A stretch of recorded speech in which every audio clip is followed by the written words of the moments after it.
Welcome to another episode of Gamecocks Talk with Captain Will. I am your man, Captain Will. Thank you for tuning in. We are taking a deeper look at the South Carolina women's basketball team's offense, what to expect, what's the future looking like. Let's talk some Carolina basketball.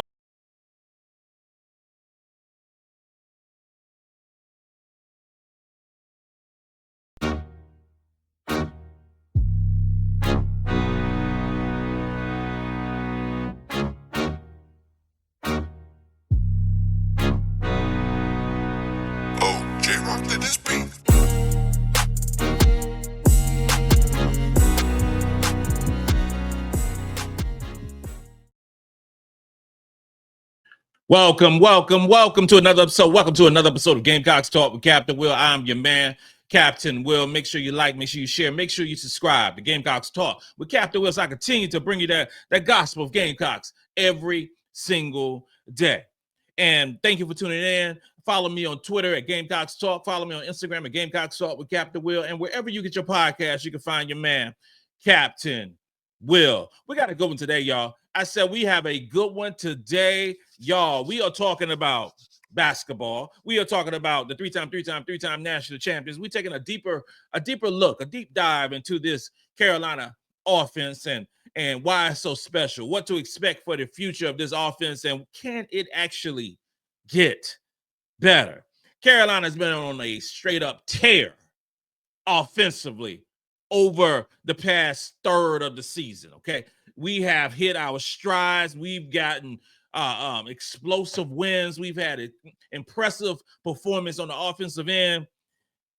This team is like that. This team is like that. And that's the easiest way of saying how great this team is. We have some game changers on this basketball team. And if we start with the game changers on this basketball team, we are starting with Tina Pow. Tina Pow offensively is giving you 25 minutes. She's giving you 11 points. She's shooting 49% from the field. She's shooting 41% from the three-point line. She's shooting 56% from two-point range. She's getting you 3 assists. She's getting you 1 turnover. She is our best all-around offensive player on this basketball team. Make no mistake about it. Make no mistake about it. Tahina Pow is reigning supreme offensively for this basketball team. Number 2 on the list by Captain Will is Tessa Johnson. Tessa Johnson's giving you 22 minutes. She's giving you 10 points. She's shooting 49% from the field. She's shooting 42% from 3 and 55% from two-point range. 2 assists, 1 turnover. Was cool with both of these first 2 players that I speak of. Is the stats are very similar. 49% from the field for both of them. 41% from one with Powell and 42% from the other with Tessa. You got one of them at Tahina Powell's giving you 11 points. Tessa's giving you 10 points. Tahina's giving you 1 more assist, and neither one of those players are committing turnovers. Okay, those 2 players offensively are the best that we have at the University of South Carolina, three-time national champions. Chloe Kiss is number 3. Chloe Kiss give you 19 minutes, 10 points, 52% from the field, 54% from the two-point range, 1 assist and 1 turnover. All three of these players, if you see a pattern, they don't commit turnovers. They don't commit turnovers. And Captain Will is an analytics dude. I'm one of those analytics nerds that people talk about in the barbershops and in the bars and in the lunchrooms and talking about those analytics cats. I am one of them. I look at turnovers. I look at efficiency. And those 3 players are our most efficient offensive players on this basketball team. These 3 are special. And in terms of Tahina Pow, I mean, she's a straight-up pro. She's a pro. She could be playing in the WNBA right now. But she decided to come back for a 5th year because she had that COVID year, and she is having a tremendous year. And with Tahina Pow, You see how smooth she is. She's never sped up. She is never sped up. It doesn't matter what you can do to her own defense when you're trying to defend her. There's nothing you can do. She's going to go at her own speed. She's going to go at her own rate. She's going to do what she want to do, when she wants to do it, and however she wants to do it. And she always makes the right decision. She always makes the correct pass, the perfect play. If Tahina Pow gets a turnover, we all surprised, like, what the hell just went on? What just happened with Tahina Pow actually committing a turnover? Because we are spoiled. We are literally spoiled by the play of a Tahina Pow, and we're going to miss her when she goes to the WNBA. We are going to miss her. And we are so used to players who are called great, but averaging 4, 5, 6 turnovers. We ain't going to say no names, but we know who they are. We know who they are. Tahina Pow is not like that. She is not like that. And we are blessed to have her on the South Carolina women's basketball team for 2 years. The next one, like is Tessa Johnson. Tessa Johnson just a baller. She's just a baller. And when you play those big games, the Texas that we just played yesterday, we got Alabama after that. Then we got Oklahoma, the big games. You know that Tessa isn't going to shy away from the moment. She loves playing those big games, and she plays her best in those big games. You got some players across the college basketball scene who actually shy away from, from the moment. Tessa's not like that. On the biggest stage, she will straight up kill you. She will get you. She will light you up. And that's what she do. Chloe Kitts is just a relentless basketball player. She will, offensively, she goes after every rebound. She might throw an elbow. She might push you. She's going to finish at the basket. And a lot of times she's undersized because she's just 6'2", playing against players who are 6'4", 6'5". But she finds a way to get the offensive rebound and finish the play. Chloe Kitts there's no other player on this basketball team who's improved as much as Chloe Kitts has this season. She is terrific. She is stupendous. Chloe Kitts is something, bro. The hustle plays, the constant ball movement by the South Carolina women's basketball team. Because if we go back to the Michigan game, first game of the season, where we were trying to figure this thing out. Because in the first 5, 6, 7 games, we was trying to figure out how to perform without Kamilla Cardozo in the post. And it took a while. It took a while. And it was some different difficulties because first game with Michigan, Ashlyn Watkins didn't play. Second game against North Carolina State, Chloe Kitts didn't play. So we had some issues in the lineup trying to figure out the rotations. You didn't know what to do with Joyce. She's going to be a awesome player in the post, and eventually is going to be one of the best players who ever played at the University of South Carolina. But you're just trying to figure things out. You didn't know if you can rely on Maryam Dauda early or Adhel Tac and what she was given, at coming off of an injury. So it's some kind of disjointness amongst the guards and the post players. The ladies were trying to get the ball to the right player on time. But over the course of the season, this offense has gotten better and better and better. Dawn Staley's always talking about getting the right shots, taking the right shots. And in the post-game interview after the Texas game, she said, if you get the right shots, they mean more to us as a team than turnovers. And I thought about what's she saying? And I'm trying to understand what she's saying, because if you taking the right shots and not those rush shots, or you taking the shots in rhythm with this Carolina basketball team and the efficiency that we have, we're going to make the shot. We're going to shoot you about 50%. Okay. And if we don't make that shot, we're going to get offensive rebound and put it back in. Turnovers for South Carolina hasn't been an issue. Where we were going into this basketball game, we was top 10 in turnovers. Now, we had 22 turnovers in the game yesterday. Now we number 13. Don't make no mistake about it. South Carolina has no problem committing turnovers. We don't. We take care of the ball. Yesterday was an anomaly, and you ain't seeing no 22 turnovers in South Carolina in a long stretch, okay? That's just something that happened. The ball movement of this team is so vital, because when the ball is moving, the offense isn't sticking. You don't have high usage players on this basketball team. You don't have high usage players, and high usage players is players that dominate the ball. You have the top 3 players, I would say, in the Player of the Year award for college basketball dominate the ball.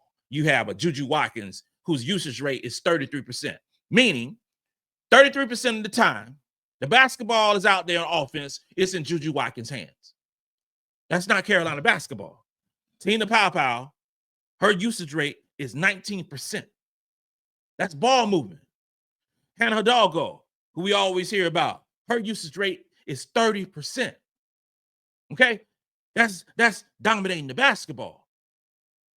And I didn't look up what Olivia Miles' usage rate, but what if Olivia Miles' usage rate is about 26, 27% herself? You would have 2 players, and Hannah Hidalgo and Olivia Miles, averaging close to 60% in terms of usage rate. That's not pretty basketball. Tessa Johnson has a usage rate of 18%, much similar of a Tina Pow. Raven Johnson is about 18%. When Carolina is passing the ball, when ball movement is the key, when ball movement is a factor, the offense is so pretty to see. It's just so pretty to watch and to look at, compared to other offenses where they are going one-on-one. South Carolina is different, y'all. Carolina is different in that regard. And the usage rate, the ball movement, and the players playing unselfish and not caring who gets the shot or who gets the glory and all those things, because you never know who's going to ball out. Who had it on their bingo card that Sania Feagin is going to do what she did last night? Who had that? And she showed up and showed out. The unselfishness of our basketball team is, and the motto of the year is uncommon. It's definitely uncommon. Watch a lot of these other basketball teams and how they play versus our basketball team. Now, you have a whole lot of teams that's going to try to adjust to what Carolina's been doing offensively and make and try to take away our strengths and try to accentuate our weaknesses. But Carolina is the number 8 ranked team in offensive rating. Top 10. That's only getting better. That have still played the number 1 schedule in the country. What if we play like the 57th or 58th? We'll probably be top 3 overall offense in the country. Schedules matter. Strength of schedules matter. But despite that, Carolina's still 8th in the country in efficiency. We're 12th in the country in offensive rebound percentage. That is awesome for us. We're 13th in turnovers. I said that a few minutes ago, that make no mistake about it, Carolina doesn't have a turnover problem. We're almost top 10 out of 362 Division I basketball teams. There's a whole lot of teams out there. They got a whole lot of problems about turnovers, but it ain't Carolina. It ain't Carolina. And I saw a few comments yesterday that was in referencing, we can't beat great teams with having 22 turnovers in a game. No, we can't. But we just did. So apparently we can. And please don't understate how good Texas is. We're going to find out how good Texas is when we play them again on February the 9th. We will see how good they are. Madison Booker played horrible. Then Bree Hall had a great deal to do about it, but she didn't play like she normally plays. Trust and believe she will play like her normal self when we come on down to Austin, Texas. Trust and believe. And trust and believe, we are not going to have no 22 turnovers when we play Texas again. Things will look different. Because of our turnover is not high, our assist to turnover ratio is 15th in the country. Those are the things you want. High assist to turnover ratio, meaning we're getting good baskets and we're not turning the ball over and letting the opponents make the most of them. 16th in field goal percentage. Top 20 in field goal percentage. I want that to increase. South Carolina being a potentially, championship team this season, we need to increase our field goal percentage. And it's steady going. It's steady going. We shot over 50% last night. I expect the same thing to happen against Alabama. I expect the same thing to happen against Oklahoma. It's steady going. We're good. Make no mistake about it. The matchups that you want to exploit, against South Carolina, good luck with that, because we are great at every position. And now with Feagin playing tremendous basketball, Breezy played the best defensive game of her career. Raven Johnson playing like Raven Johnson, almost had a double-double in points and rebounds. Joyce is the leading scorer of this basketball team. MiLaysia is playing the role that I really want her to play. Is she's becoming more of a all-around player, all-around point guard, and it just the growth of this basketball team in a short period of time is outstanding. And ladies and gentlemen, we didn't even see Maddy McDaniel in this game on yesterday. Before her injury, she was averaging 17 points. She had the highest assist to turnover ratio in the country. I'm sure we're going to see Maddy on Thursday get her feet wet once again. The future is so bright in regards to this offense. When everything is clicking for this offense, it's unguardable. It's unguardable. The ladies know exactly where to be now. The ladies know exactly where the passes should go.